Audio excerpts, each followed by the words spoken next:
Hello नमस्ते सबैजनामा तपाईँहरूलाई मेरो च्यानलमा स्वागत छ। आउनुहोस् सेयर बजार सम्बन्धी कुरा गरौँ। आज नेप्से 16.82 अङ्कले घटेको छ र नेप्से परिसूचक 2006.52 को बिन्दुमा गएर बसेको छ र पाउन्डवटा कम्पनीमा वृद्धि भएको छ भने आज सबैभन्दा धेरै बढ्न सफल एमसिएचएल छ, मत्स्यम हाइड्रो पावर लिमिटेड छ। त्यस्तै 184वटा कम्पनी घटेको छ र आज सर्वाधिक घट्ने कम्पनीको रूपमा आज डोल्टी परेको छ। त्यस्तै अर्को गुराँस लघु वित्तीय संस्थान परेको छ। थोडा कम्पनी स्थिर छ। आज बजार खुलेदेखि कर्मिक रूपमै घट्यो र अन्तिममा चाहिँ सम्हालिने परिस्थिति पनि देखिएन। नेप्से लगातार घट्दाखेरि आज कारोबारको कुरा गर्नुपर्दाखेरि 2 अर्ब 79 करोड 75 लाख बराबरको कारोबार भएको छ। यसबाट के बुझिन्छ भन्दाखेरि बजारमा चाहिँ चरम निराशा छ भन्ने कुरा यसले देखाएको छ। नेप्से सबै इन्डेक्सहरू सबै घटेकै छ। अब के होला भन्ने पनि चासो हुनसक्छ। आउनुहोस् टेक्निकल चार्टको बारेमा कुरा गरौँ। टेक्निकल चार्टको कुरा गर्नुपर्दाखेरि मैले तपाईँहरूलाई पहिल्यै भनेको थिएँ, नेप्से बढ्न सक्छ भनेर हामीले प्रिडिक्सन त गरेका थियौँ। हामीले गरेको प्रिडिक्सन अनुसार चाहिँ मार्केट चाहिँ चलेको छ भन्दा पनि हुन्छ, अथवा हामीले अपसाइड हेऱ्यो भने मार्केट चलेको छैन पनि भन्नुपर्ने स्थिति हुन्छ। र मार्केटलाई हामी यहाँबाट यसरी माथि जाला, माथि बढेर जान सक्छ भनेर हामी प्रिडिक्सन गरेका थियौँ। तर डाउन साइडको प्रिडिक्सन गर्दाखेरि डाउन साइडकै लेभलमा मार्केट घट्दै गएको छ। यसरी मार्केट अबको कारोबारमा यहाँबाट तल आयो भने बजारमा अझै अलिकति तल आउने 2000 भन्दा 2010 को लेभलबाट त मुनि आइसकेको छ। 2006 को लेभलबाट अब यदि 2000 भन्दा पनि मुनि आयो भने मार्केटले फेरि पनि एकपल्ट यो एरियालाई चाहिँ टच गर्न आउन सक्छ। यो एरियाबाट मार्केटले माथि लिन सक्छ, माथि जान सक्छ भनेर चाहिँ हामी कुरा गर्न सकिन्छ।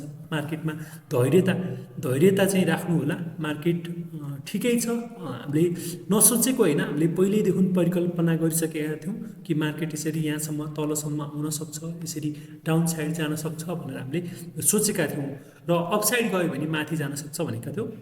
अब केही इन्डिकेटरहरू लगाएर म मार्केटमा यो चार्टमा चाहिँ म तपाईँहरूलाई देखाउने छु। यसमा चाहिँ हामी बुलिङ्गर ब्यान्ड लगाउँ, बुलिङ्गर ब्यान्ड, त्यसपछि सुपर ट्रेन्ड पनि लगाउँ, सुपर ट्रेन्ड पछि हामी एमएसिडी यो इन्डिकेटरलाई लिएर हामी मार्केटको एनालाइसिस गरौँ। मार्केटमा बुलिङ्गर ब्यान्डबाट हेर्दाखेरि बुलिङ्गर ब्यान्ड र सुपर ट्रेन्डको सपोर्ट भनेको 1988 मा छ। यो दुइटै लगभग सेम बराबर छ। यसले के जनाइराखेको छ भन्दाखेरि मार्केट घटेर 1988 को लेभलसम्म आउन सक्छ भनेर चाहिँ यसले सङ्केत गरिराखेको छ। र मिडल ब्यान्डभन्दा तल छ क्यान्डल, अलिकति बुलिङ्गर ब्यान्ड तलतर्फ झुक्दाखेरि बजार अझै अलिकति तल झर्ने हो कि भनेर हामीले भन्न सकिन्छ।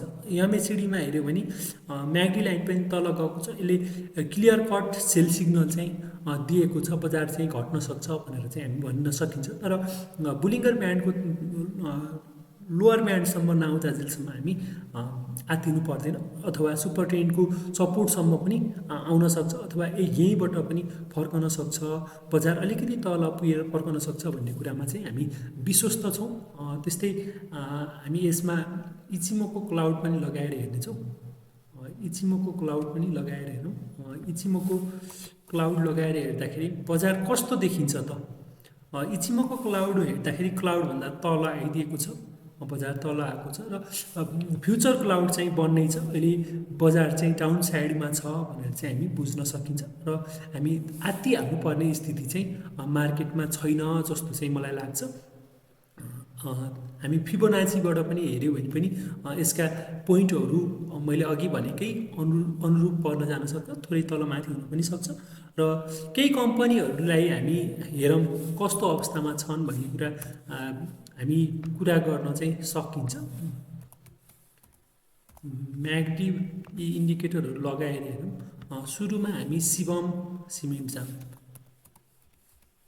शिवम छ। शिवम सिमेन्टको अवस्था कस्तो छ त? शिवम सिमेन्ट आज 512 को स्थितिमा छ भने यो अलिकति डाउन साइडमा आउनसक्छ। सेल सिग्नलै देखाएको छ। सेल सिग्नल देखाएको हुँदाखेरि अहिले तत्कालै आत्तिएर हामी हतार गरेर चाहिँ किन्नु चाहिँ पर्दैन जस्तो छ। सेल सिग्नल छ सुपर ट्रेन्डबाट पनि। मार्केटलाई सम्हालिन दिनुहोस्, 2000 भन्दा तल जान सक्छ भनेर चाहिँ हामी अनुमान गरिरहँदा केही दिन धैर्य चाहिँ गर्नुपर्छ जस्तो लाग्छ। धेरै कम्पनीहरू माथि पुगेर पनि झरिराखेको छ। माथि जाने कम्पनीहरूमा नजानु होला भनेर चाहिँ भन्न चाहन्छु। त्यस्तै सर्वोत्तम सिमेन्ट हेरौँ। सर्वोत्तम सिमेन्ट पनि म्यानुफ्याक्चर अन्तर्गतको यो घटेको छ। अब बिस्तारै यसमा सेल सिग्नल आइराख्दाखेरि हामी केही दिन वेट गर्नुपर्छ। सेल सिग्नल छ तपाईसँग छ भने पनि प्रोफिट हेरेर चाहिँ विचार गर्नुहोला।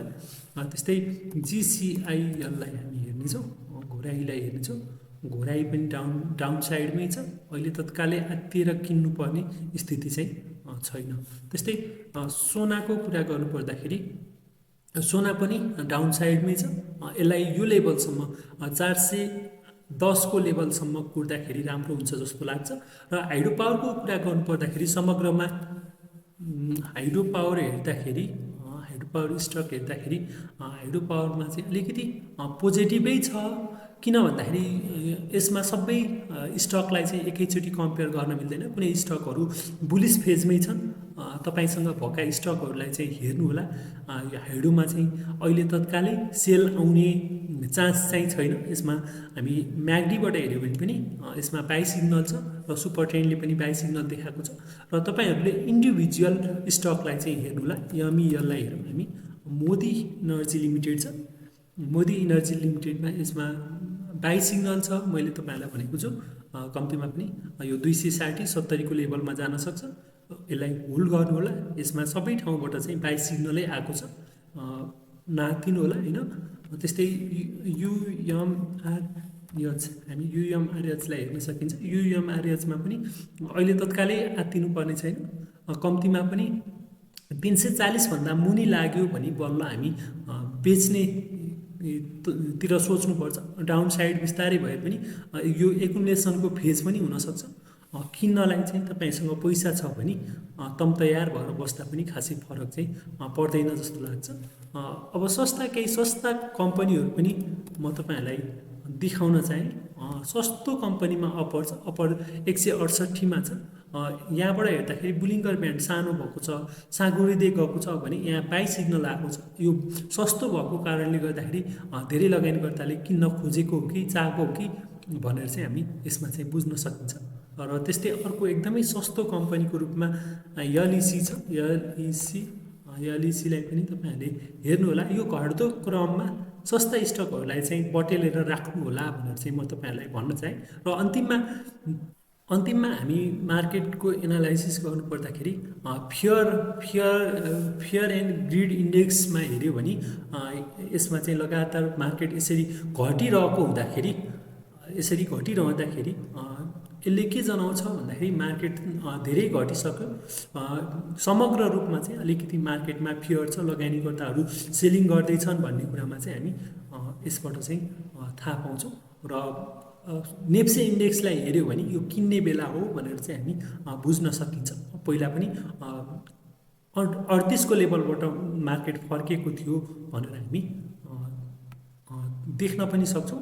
र मार्केटमा तपाईँहरूले हेरिरहनु भएको छ भने त्यसरी चाहिँ तपाईँले पनि थाहा पाउन चाहिँ सक्नुहुन्छ। तपाईँहरूले अन्तिमसम्म यो भिडियो हेर्नुभएकोमा तपाईँहरूलाई धेरै धेरै धन्यवाद छ। भिडियो कस्तो लाग्यो तपाईँहरू कमेन्ट गर्नुहोला। र तपाईँहरू नयाँ हुनुहुन्छ भने हाम्रो च्यानलमा सब्सक्राइब गर्नुहोला भन्दै यो भिडियोबाट बिदा हुन्छु। हस्त, धन्यवाद।